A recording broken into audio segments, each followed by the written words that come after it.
Takwa Talks with AI. When Takwa Talks with Technology, obrolan ringan menambah ketakwahan. Assalamualaikum sahabat Takwa, senang sekali bisa kembali lagi dalam pembahasan mendalam kita. Waalaikumsalam warahmatullahi wabarakatuh. Senang juga bisa berbagi lagi. Oke, hari ini kita mau coba gali lebih dalam nih soal surat Al-Baqarah ayat 51. Ayat ini kan cerita soal peristiwa penting banget ya, setelah Bani Israel itu selamat dari Firaun. Betul. Jadi ada janji pertemuan Nabi Musa alaihissalam sama Allah Subhanahu wa taala selama 40 malam. Tapi ironisnya ya, pas Nabi Musa lagi pergi itu kaumnya malah jatuh ke ujian berat. Ujian penyembahan patung anak sapi itu ya? Nah, itu dia. Jadi misi kita kali ini kita coba kupas tafsir ayat ini, kita gali hikmahnya dari penjelasan para ulama kayak Imam At-Tabari, Imam Ar-Razi, Imam As-Sa'di, dan lainnya. Terus yang paling penting, kita cari relevansinya buat kita sekarang. Yang langsung kerasa nih ya, pas baca ayat 51 ini, itu kaitannya sama ayat sebelumnya, ayat 50. Kan baru aja diingatin soal nikmat yang luar biasa banget. Laut terbelah, Bani Israel selamat, Firaun tenggelam. Keajaiban di depan mata mereka langsung. Betul, tapi kok terus di ayat 51, mereka malah nyembah patung. Ini kontrasnya tajam banget ya. Gimana kita memahami ini? Iya. Hubungan antar ayat ini, munasabahnya, itu memang kuat banget dan penuh pelajaran. Ayat 50 itu kan puncak kekuasaan dan rahmat Allah Subhanahu wa taala.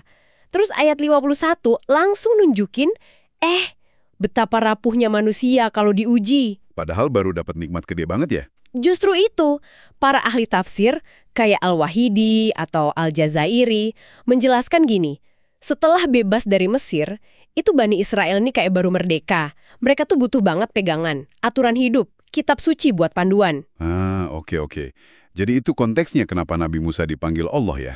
Betul, buat nerima Taurat, kebutuhan hukum dan syariat itu mendesak banget buat komunitas yang baru mau dibangun ini.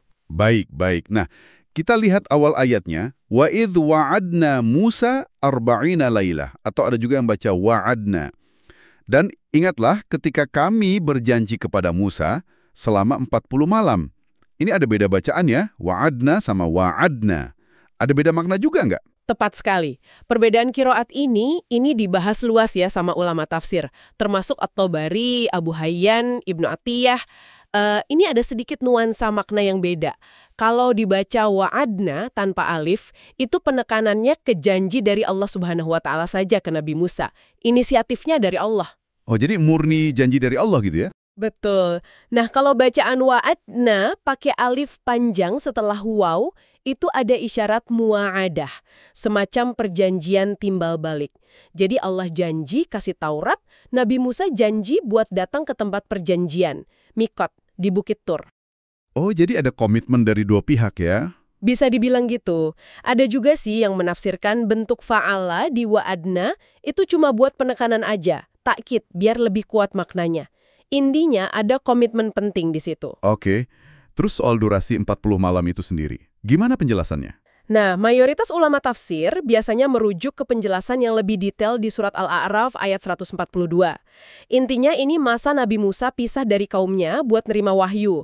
Kata Imam As-Sa'di juga ada riwayat dari Abu Aliyah yang dikutip At-Tabari, periode ini tuh bulan Dzulqa'dah penuh, ditambah 10 hari pertama bulan Dzulhijjah. Jadi total 40. Awalnya 30 malam, terus disempurnakan jadi 40. Menarik juga ya, kenapa pakainya malam, lailah, bukan hari, yaum. Ada makna khusus nggak sih? Ada beberapa pandangan menarik dari para ulama soal ini. Pertama, ya ini cocok sama kalender Komariah kan, hari baru dimulai pas maghrib, pas hilal kelihatan malam hari. Oh iya, benar juga. Kedua, ada juga yang bilang, kayak diisyaratkan oleh Al-Baqi'i, malam itu kan waktu yang lebih enak, lebih khusyuh buat ibadah, buat munajat sama Allah Subhanahu wa taala. Masuk akal. Ketiga, ada juga pandangan lain. Misalnya dinukil Ibnu Atiyah dari Anak Kashka.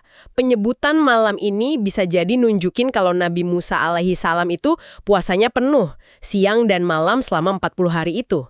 Bagian dari persiapan spiritual beliau. Wah, puasa siang malam 40 hari. Itu luar biasa banget ya kesungguhannya. Ada cerita lain soal persiapan beliau? Ada. Al-Wahidi itu nukil riwayat dari sebagian mufassirun, katanya Nabi Musa awalnya puasa 30 hari, sampai bau mulutnya berubah. Terus Allah perintahkan tambah 10 hari lagi. Katanya sih, karena Allah suka aroma mulut orang puasa itu. Ini nunjukin keseriusan beliau nyambut firman Allah. Masya Allah. Jadi Nabi Musa lagi dalam misi penting nerima Taurat. Tapi ayat ini lanjutannya malah tragis ya. Thumrut takhadtumul ijla min ba'dih. Kemudian kamu, Bani Israel, menjadikan patung anak sapi sebagai sesembahan setelah kepergiannya Musa. Kata thumma itu kan artinya kemudian, ada jeda waktu berarti. Tapi tetap aja rasanya kok cepet banget ya. Kok bisa mereka berpaling secepat itu setelah lihat semua mujizat tadi? Summa itu memang nunjukin jeda waktu 40 malam pas Nabi Musa pergi. Tapi ya itu, kalau dilihat dari konteks nikmat super besar yang baru aja mereka rasakan, selamat dari Fir'aun itu, kejatuhan ini memang kerasa cepat banget dan ironis. Nah, soal cerita detil pembuatan patung ini banyak riwayatnya. Imam At-Tabari misalnya ngutip riwayat dari sahabat Ibnu Abbas radhiyallahu anhuma, juga dari As-Sudi Sa'id bin Jubair. Intinya, ada satu tokoh di antara mereka, namanya As-Samiri. Dia ini provokatornya. Samiri? Siapa dia sebenarnya? Kok bisa dia melakukan itu? Ada beberapa versi soal latar belakangnya. At-Tabari ngutip riwayat dari Ibnu Abbas, katanya As-Samiri ini orang yang pas nyebrang laut itu lihat sesuatu yang nggak dilihat orang lain. Dia lihat malaikat Jibril alaihi salam naik kuda. Terus dia ambil segenggam tanah bekas jejak kuda itu. Wah, lihat malaikat Jibril. Terus? Soal motifnya, ada dugaan dia ini terpengaruh sama kaum penyembah patung yang mereka temui pasca nyebrang laut. Kan ada cerita di surat Al-A'raf ayat 138 itu. Atau, kata riwayat lain dari Ibnu Ishaq yang dikutip At-Tabari, mungkin emang dia asalnya dari lingkungan penyembah sapi sebelum gabung Bani Israel. Lalu gimana prosesnya dia bikin patung itu? Jadi ceritanya ya, Bani Israel ini kan bawa perhiasan emas dari Mesir. Ada yang bilang pinjaman, ada yang bilang rampasan. Nah, mereka ini kan kayak merasa nggak nyaman gitu sama harta itu, terus dikumpulin. Si Samir ini ambil emas itu, dilebur, terus dibentuk jadi patung anak sapi. Menurut riwayat Ibnu Abbas tadi, Samiri masukin tanah bekas jejak kuda Jibril tadi ke rongga patung itu. Terus sebagai ujian dari Allah, patungnya bisa ngeluarin suara. Bisa bersuara. Patung emas. Iya, Al-Quran nyebutnya khuwar. Suara lenguhan gitu, kayak anak sapi. Nah, ini jadi fitnah yang gede banget kan buat iman mereka waktu itu. Masya Allah, jelas jadi ujian berat itu. Berat banget. Terus Samiri hasut mereka, dia bilang, ini loh Tuhan kalian, dan Tuhannya Musa, tapi Musa lupa, pergi nyari ke tempat lain. Akhirnya sebagian besar Bani Israel, ya terpedaya. Imam Al-Wahidi nyebut riwayat ada sekitar 8.000 orang yang ikut nyembah patung itu. Sebanyak itu ya. Cepat sekali mereka lupa sama Allah Subhanahu wa Ta'ala yang baru aja nyelamatin mereka. Cepet banget. Terus, Nabi Harun alaihissalam gimana? Kan beliau ditunjuk jadi wakil Nabi Musa. Apa beliau diam aja lihat ini? Tentu enggak. Nabi Harun alaihissalam itu sudah berusaha sekuat tenaga buat mencegah. Beliau ingatkan mereka seperti yang diceritakan di surat Toha ayat 90 itu. Beliau bilang, hai kaumku, kalian ini cuma diuji sama anak sapi itu. Tuhan kalian itu yang maha pemurah. Ayo ikuti aku, taati perintahku. Tapi kok mereka nggak nurut ya? Nah, kata At-Tabari dan Al-Ta'alibi, posisi Nabi Harun waktu itu lemah banget. Kaumnya malah ngancam, bahkan hampir mau bunuh beliau. Mereka keras kepala, bilang, kita bakal terus nyembah ini sampai Musa balik. Jadi Nabi Harun karena terdesak dan khawatir malah jadi perang saudara sebelum Nabi Musa kembali, beliau memilih nggak konfrontasi fisik dulu. Situasinya pelik banget buat beliau. Iya ya, kebayang sulitnya posisi Nabi Harun alaihissalam. Nah, ayat 51 ini kan ditutup dengan kalimat wa antum dzalimun. Sedang kamu adalah orang-orang yang zolim. Apa di makna zolim di sini? Maksudnya gimana? Perawi tafsir kayak At-Tabari, As-Sa'di, Al-Jazairi, Ibnu Juzai itu sepakat makna utama zolim di sini itu syirik. Menyekutukan Allah Subhanahu wa Ta'ala dalam ibadah, ini kezaliman paling besar. Kenapa? Karena mereka menempatkan hak Allah, yaitu untuk disembah, malah ke selainnya, ke patung anak sapi. Jadi dengan berbuat syirik itu, mereka sebetulnya menzolimi diri mereka sendiri, menjerumuskan diri ke murka dan azab Allah. Oh, jadi bukan cuma zolim ke sesama manusia ya, tapi ini zolim ke Allah dan ke diri sendiri, gitu ya? Tepat sekali. Dan yang bikin dosa ini makin berat lagi, ini ditekankan sama Imam As-Sa'di, mereka itu ngelakuinnya sadar loh. Alimun bizulmikum, kata beliau. Sadar kalau itu salah. Mereka bukan orang awam yang nggak ngerti apa-apa. Wah, Mereka kan baru aja lihat mujizat penyelamatan yang dahsyat. Mereka tahu siapa Tuhan yang asli. Justru kesadaran ini yang bikin bobot dosanya jadi berlipat ganda. benar juga ya. Konteks nikmat yang baru aja diterima itu emang bikin perbuatan syirik mereka jadi makin keterlaluan ya. Imam As-Sa'di, juga penulis tafsir Tahrir wa Tanwir, Ibnu Asyur, itu menekankan poin ini. Ironis banget, dosa terbesar dilakukan pas banget abis nerima anugerah keselamatan. Betul sekali. Dan penting juga dicatat, ini dijelaskan At-Tabahi dan Al-Wahidi juga, ayat ini tuh sekaligus jadi teguran buat kaum Yahudi di zaman Nabi Muhammad SAW. Oh, jadi ada pesan buat mereka juga ya? Iya, seolah-olah Allah Subhanahu wa Ta'ala ngingetin, "Hey, ingat loh kelakuan nenek moyang kalian dulu kayak gini. Jangan sampai kalian ngulangin kesalahan yang sama, nolak kebenaran yang dibawa Rasul terakhir ini." Dalam banget ya.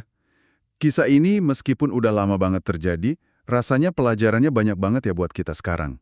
Apa aja nih hikmah penting yang bisa kita petik, sahabat takwa? Wah, banyak banget. Coba kita rangkum beberapa ya. Pertama, ini peringatan keras soal bahaya kekosongan spiritual.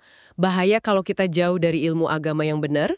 Kitab Tadabur wa Amal itu nyimpulin, pas pembimbingnya, Nabi Musa nggak ada, terus ilmu terasa jauh, wah gampang banget hati manusia itu disusupi penyimpangan. Kosongnya jiwa itu kayak undangan buat kesesatan. Termasuk kesesatan yang kelihatannya, wah kayak emas gitu. Jadi relevansinya buat kita? Iya, jangan pernah berhenti belajar agama, deketin majelis ilmu, cari bimbingan ulama, orang-orang soleh, jangan biarin hati sama pikiran kita kosong melompong tanpa arah. Itu bahaya banget. Catat, penting banget buat terus ngisi diri dan cari lingkungan yang baik. Terus apa lagi? Kedua, kita mesti waspada sama bentuk-bentuk patung sapi emas zaman sekarang. Syirik hari ini kan nggak selalu patung fisik ya? Maksudnya gimana tuh? Atau bergantung banget sama harta, jabatan, bahkan sampai mengkultuskan tokoh secara berlebihan. Coba deh kita jujur sama diri sendiri. Ada nggak ya berhala tersembunyi di hidup kita? Sesuatu yang tanpa sadar udah ngambil porsi pengabdian yang harusnya cuma buat Allah.